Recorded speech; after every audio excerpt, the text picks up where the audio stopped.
Assalamualaikum warahmatullahi wabarakatuh. Perkenalkan, nama saya Hanas Diana dengan NIM 39. Saya akan menceritakan kisah tentang Nabi Musa alaihi salam. Seperti yang kita ketahui, Nabi Musa lahir di Mesir yang dipimpin oleh seorang raja zalim dan kejam bernama Firaun. Raja Firaun dikenal selalu bersikap sewenang-wenang. Ia bahkan memperkerjakan kaumnya secara paksa. Suatu ketika, Raja Firaun bermimpi melihat api yang bisa membakar wilayah Mesir.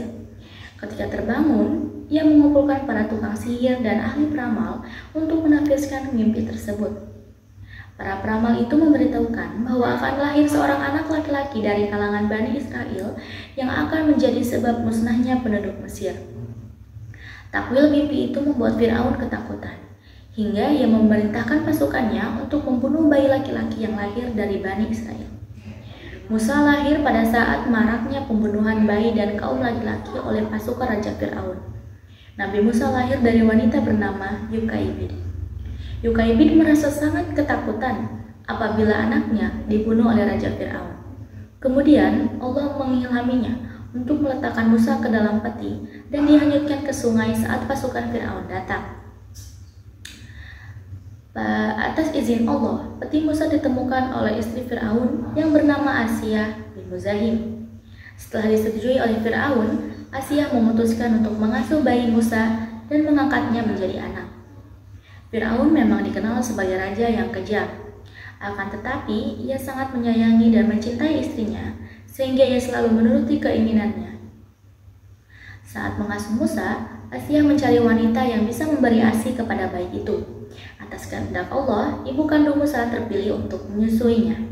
Sebab tidak ada satupun air susu wanita yang mau diminum oleh Musa, kecuali dari ibu kandungnya sendiri. Begitulah cara Allah menyatukan Musa ke pangkuan ibunya. Ketika beranjak dewasa, Musa diberikan petunjuk oleh Allah bahwa dirinya bukanlah anak kandung Raja Firaun. Selain itu, ia diberikan mukjizat, ilmu pengetahuan dan pangkat kenabian, serta diberi kitab Taurat guna menaklukkan Firaun. Nabi Musa memutuskan untuk meninggalkan istana karena mendapat kabar bahwa Firaun akan berencana buruk terhadapnya. Hal itu terjadi setelah salah satu rakyatnya ada yang mati terbunuh saat Musa mendamaikan perkelahian dua orang. Keduanya berasal dari bangsa Bani Israel dan Kitbi yang merupakan bangsa Firaun. Nabi Musa pergi tanpa tahu arah tujuan dengan diliputi perasaan cemas dan khawatir. Akan tetapi, kerajaan tentara Firaun, tanpa ia sadari, ia berjalan ke arah Madian dan bertemu dengan dua putri Nabi Shu'aib, Harjan Suhada dan Fida Abdullah. Pertemuan itu terjadi ketika Nabi Musa tengah beristirahat. Dua gadis itu tengah mengambil air untuk hewan ternaknya. Musa memutuskan untuk membantu mereka. Setelah itu, mereka mengundang Musa untuk berkunjung ke rumah. Setelah sampai, ia baru mengetahui bahwa dua gadis tersebut adalah putri Nabi Shu'aib. Setelah dijamu dengan penuh hormat, Nabi Musa menceritakan apa yang terjadi dengan dirinya. Maka Nabi Shu'aib berkata, "Janganlah takut, sungguhnya engkau telah lepas dari kaum yang zalim." Nabi Shu'aib kemudian menawarkan kepada Nabi Musa untuk menikahi salah satu dari putrinya. Tawaran itu diterima oleh Nabi Musa, dan ia menikah dengan salah satu putri Nabi Shu'aib, yaitu bernama Sakuro. Setelah mendapat izin dari mertuanya, Nabi Musa mendampingi istrinya berangkat menuju Mesir. Ia mendapat wahyu dari Allah Subhanahu wa Ta'ala, di mana peristiwa ini juga dikisahkan dalam Quran Surat Al-Qasas ayat 29-32. Menurut beberapa riwayat, tempat turunnya wahyu Nabi Musa adalah sebuah bukit yang bernama Tursina. Ketika sampai di Mesir, Nabi Musa mengajak Firaun untuk kembali ke jalan yang benar dengan menunjukkan mukjizat dari Allah, yaitu tongkat ajaibnya yang bisa berubah jadi ular. Melihat itu, Firaun sangat murka dan memanggil semua tukang sihir yang bertanding dengan Musa. Kemenangan ada di pihak Nabi Musa, dan para tukang sihir mengakui kebenaran yang dibawa olehnya. Selain itu, Siti Asiyah, istri Raja Firaun, juga ikut beriman kepada Nabi Musa. Hal ini membuat Firaun murka dan menghukum mati para tukang sihir serta menyiksa istrinya hingga meninggal. Karena peristiwa tersebut, Nabi Musa beserta pengikutnya dikejar oleh Firaun beserta seluruh bala tentaranya. Para ulama mengatakan Jumlah tentara Fir'aun mencapai 1 juta orang, sedangkan kaum Nabi Musa hanya sekitar 600 orang. Mereka menyisir semua daerah untuk mencari Nabi Musa dan pengikutnya, dan bertemu saat matahari terbit. Tidak ada jalan lain bagi mereka untuk menyelamatkan diri selain menyeberangi Lautan Merah. Kemudian turunlah pertolongan Allah sebagaimana disebutkan dalam Al-Quran Surat Al-Baqarah ayat 50 yang berbunyi, "Dan ingatlah ketika kami membelah laut untukmu, sehingga kamu dapat kami selamatkan, dan kami tenggelamkan Fir'aun dan pengikut-pengikut Fir'aun, sedangkan kamu menyaksikan." Dalam peristiwa inilah Allah mewahyukan kepada Nabi Musa agar memukulkan tongkatnya ke permukaan laut. Tiba-tiba air laut dengan ombak yang bergulung-gulung terbelah menjadi 2 bagian. Setiap mata yang melihat dan menyaksikan peristiwa ini tercengang. Nabi Musa dan para pengikutnya menapaki jalan yang terbentang di tengah lautan dan berhasil menyeberangi hingga kembali ke daratan. Sementara Fir'aun dan pasukannya justru baru memasuki jalan itu. Saat Fir'aun dan pasukannya berada di tengah-tengah lautan, Nabi Musa segera memukulkan kembali tongkatnya, dan air laut yang terbelah itu menyatu kembali. Fir'aun dan pasukannya binasa, tenggelam, tanpa ada yang selamat. Peristiwa ini juga tercantum dalam Al-Quran Surat Yunus ayat 90-92. Setelah selamat dari kejaran pasukan Fir'aun, Nabi Musa tinggal bersama kaumnya Bani Israel. Beliau hidup hingga berusia 120 tahun dan wafat di Gunung Nebo, Jordania. Hikmah yang dapat dipetik dari kisah Nabi Musa, sehebat apapun manusia tidak akan mampu melawan kekuasaan Allah.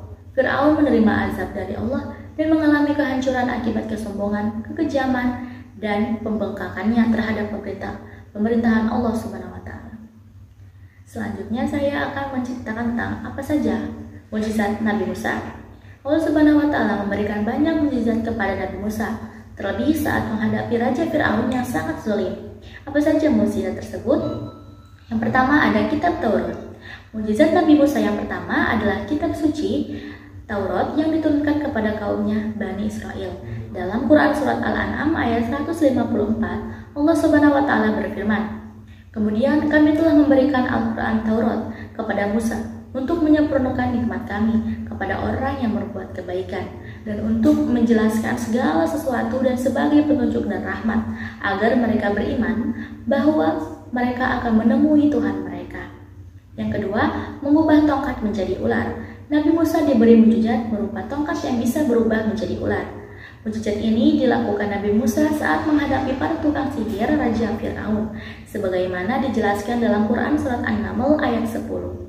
"Dan lemparkanlah tongkatmu, maka tatkala tongkat itu menjadi ular, dan Musa melihatnya bergerak-gerak seperti seekor ular yang gesit. Larilah ia berbalik ke belakang tanpa menoleh. Hai manusia, janganlah kamu takut." Yang ketiga, membelah Laut Merah. Mukjizat Nabi Musa selanjutnya yaitu dapat membelah Laut Merah menggunakan tongkat. Mukjizat ini pertama kali terjadi saat Nabi Musa dan para pengikutnya dikejar Fir'aun dan hingga Nabi Musa terjepit di tepi laut. Lalu Allah Subhanahu wa Ta'ala memerintahkan Nabi Musa untuk memukul tongkat ke lautan hingga terbelah lalu lari di kejaran Fir'aun.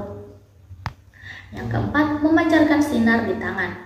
Mukjizat berikutnya adalah tangan Nabi Musa yang memancarkan sinar saat menghadapi para penyihir dan Raja Fir'aun. Saat itu Nabi Musa memasukkan tangan ke dalam ketiaknya. Setelah dikeluarkan, tangan tersebut memancarkan sinar putih. Namun bukan karena penyakit, Fir'aun menganggap sinar tersebut adalah sihir yang dilimpahkan kepada mereka. "Dan kepitkanlah tanganmu ke tiakmu, niscaya ia keluar menjadi putih, cemerlang tanpa cacat, sebagai mukjizat yang lain pula, untuk kami perlihatkan kepadamu sebagai dari tanda-tanda kekuasaan kami yang sangat besar." Quran Surat At-Toha ayat 22-23. Yang kelima, mendatangkan angin topan, banjir, dan wabah belalang untuk Fir'aun. Selanjutnya Allah juga memberikan mukjizat kepada Nabi Musa dengan cara mendatangkan angin topan, banjir, serta wabah untuk Fir'aun karena ingkar janji, sebagaimana Allah Subhanahu wa Ta'ala berfirman, "Maka kami kirimkan kepada mereka topan, belalang, kutu, katak, dan darah sebagai bukti yang jelas, tetapi mereka tetap menyombongkan diri dan mereka adalah kaum yang berdosa, dan ketika mereka ditimpa azab." Quran Surat Al-Qasas ayat 133. Selamat dari peti. Saat Nabi Musa lahir, tentara Fir'aun sedang gencar membunuh semua bayi laki-laki yang lahir di tahun tersebut. Namun, ibu Musa melindungi Musa di dalam sebuah peti dan menghanyutkannya ke peti tersebut ke sungai Nil. Atas kuasa Allah, Nabi Musa selamat dan diasuh oleh Fir'aun. Peristiwa ini disebutkan dalam Quran Surat Al-Qasas ayat 8. Maka dipungutlah ia oleh keluarga Fir'aun yang akibatnya dia menjadi musuh dan kesedihan bagi mereka. Yang ketujuh, menenggelamkan Qarun dan harta bendanya ke bumi. Nabi Musa juga menghadapi Qarun, pemuka Mesir kaya raya yang mengingkari isi dan kenabian Nabi Musa. Allah Subhanahu wa taala berfirman dalam Quran Surat Al-Qasas ayat 81. Maka kami bernamankanlah Qarun berserta rumahnya ke dalam bumi. Maka tidak ada baginya suatu golongan pun yang menolongnya terhadap azab Allah, dan tiadalah ia termasuk orang-orang yang dapat membela dirinya.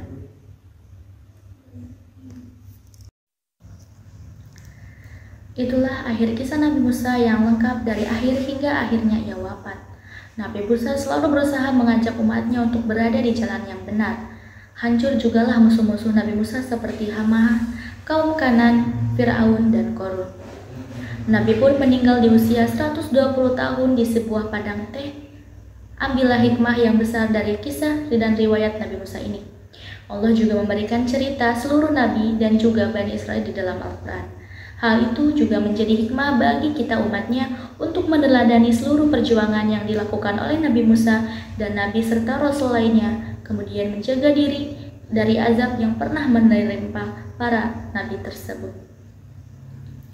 Dari kisah Nabi Musa sudah dijabarkan, kita harus bisa meneladani sifat baik yang beliau miliki. Beberapa sifat dan keteladanan Nabi Musa diantaranya yaitu: yang pertama, seseorang yang pemberani dalam menyampaikan kebenaran. Walaupun pada saat itu Fir'aun adalah seorang penguasa yang sewenang-wenang dan juga sangat kejam, tetapi Nabi Musa tak pernah takut dalam menyampaikan apa yang ia anggap benar. Ia juga menyampaikan kebenaran itu dengan cara mengajak Fir'aun agar mau mengikuti dirinya, yaitu menyembah Allah semesta. Padahal saat itu dengan terang-terangan Fir'aun mengaku bahwa ia adalah penguasa dan juga Tuhan yang berkuasa. Yang kedua, taat kepada Allah. Dari kisah Nabi Musa juga sudah memberikan contoh yang baik kepada kita semua bahwa satu-satunya tempat meminta pertolongan dan satu-satunya yang harus disembah hanyalah Allah. Allah Subhanahu wa Ta'ala adalah Tuhan yang esa atau hanya ada satu. Ia juga telah menciptakan alam semesta dan juga semua isi dari alam semesta ini. Allah Subhanahu wa Ta'ala juga memiliki kuasa atas segala hal yang ada di alam semesta. Keyakinan kita sebagai manusia harus bulat dan hanya harus satu, menuju kepada Allah. Yang ketiga, tekun dalam belajar. Keteladanan lainnya juga dimiliki oleh Nabi Musa adalah ketekunan dalam belajar, dalam menuntut ilmu ketika ia ingin belajar dengan Nabi Khidir. Ia juga telah diperintahkan oleh Allah Subhanahu wa Ta'ala untuk terus belajar dan mencari ilmu, bahkan ke tempat yang jauh. Selain itu, Allah juga menuntut Nabi Musa untuk selalu tekun dan bersikap sabar saat sedang menuntut ilmu. Walaupun ada banyak kejadian aneh yang beliau temui di setiap perjalanannya saat belajar. Tak hanya itu, Nabi Musa juga sangat taat dan patuh pada gurunya, yaitu para guru yang telah memberinya ilmu. Yang keempat, suka membela orang yang lemah. Pada saat Nabi Musa masih tinggal dengan Fir'aun di istananya dan melihat pertengkaran yang terjadi di dalam keluarga Fir'aun atau yang disebut dengan Kitbi dengan para rakyat jelata, ia malah membela orang-orang dari Bani Israel dan rakyat jelata yang lemah. Secara tidak sengaja, Nabi Musa juga membunuh orang Kitbi dan ia melarikan diri dari kerajaan. Tapi ia menerima resikonya dan tidak kecewa karena ia merasa telah membela rakyat jelata yang dianggapnya lemah. Ia juga tetap yakin apa yang dilakukannya saat itu adalah sesuatu yang benar. Yang kelima, sabar ketika sedang berdakwah. Allah Subhanahu wa Ta'ala dengan sengaja mengutus Nabi Musa agar Nabi mengajak para penguasa untuk melakukan sesuatu yang baik, agar orang-orang kaya memiliki harta yang dianggap baik. Para politisi menjadi orang yang baik juga. Tapi orang-orang itu malah menuduh Nabi Musa bahwa ia hanyalah orang tukang sihir sekaligus pembohong. Padahal Nabi Musa datang pada mereka dengan niat baik sambil membawa ayat-ayat dari Allah Subhanahu wa Ta'ala. Demikian kisah Nabi Musa yang bisa saya sampaikan. Saya Hana Estiana pamit undur diri. Wassalamualaikum warahmatullahi wabarakatuh.